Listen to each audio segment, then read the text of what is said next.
Okay, let's talk about identifiers. An identifier is a name that we give our classes, our methods, or our variables.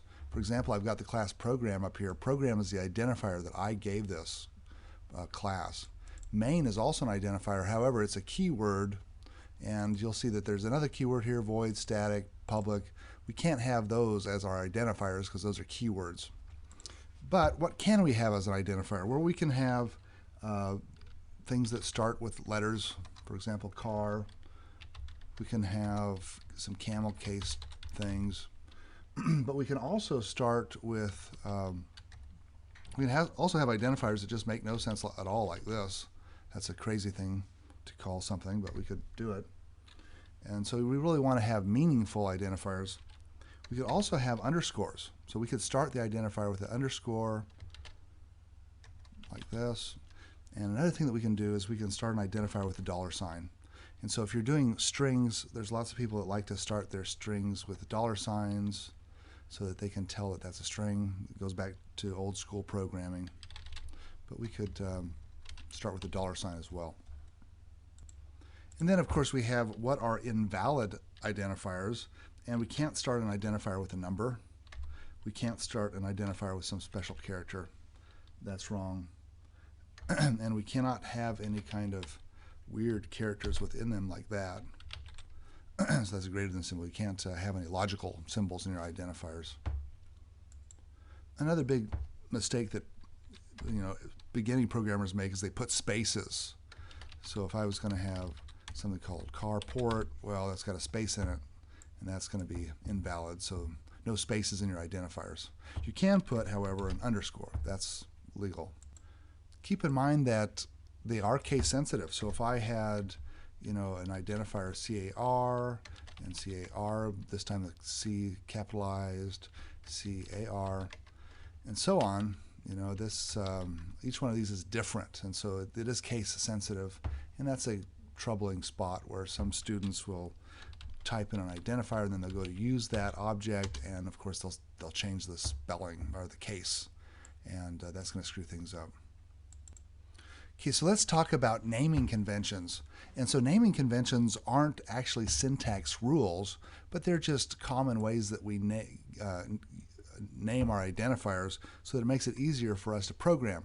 One of the things that we can do with object-oriented programming like Java is that we can share our code with each other, and that means that we get to look at a lot of confusing stuff, and by using what are called naming conventions, we can make things easier.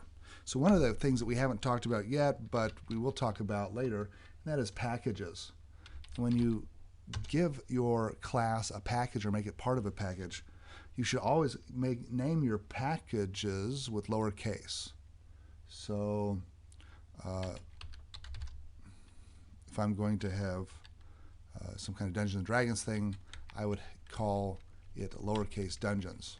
And when it comes to classes, we always want to make our classes uppercase. So here I've got this class program, but I might have some other classes like dragon or monster or dice or something, some kind of game type things, map. All the classes are going to be capitalized. We're going to run into something called interfaces later on, and interfaces are a lot like classes in that they kind of define what is going on. And when we do interfaces, we're also going to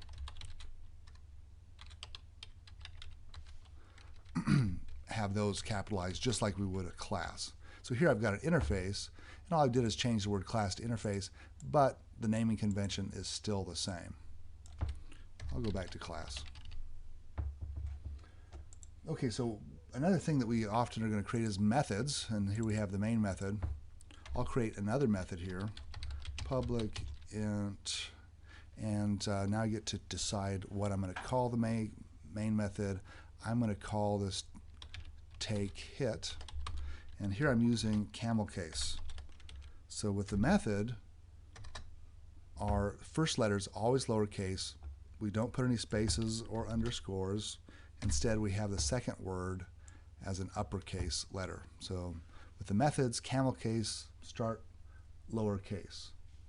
Variable names are the same thing. So if I'm going to have a bunch of variable names, such as an integer, I'll have integer hit points, and those are also going to be camel case. If I want to do a string name, like a character name, that is also going to be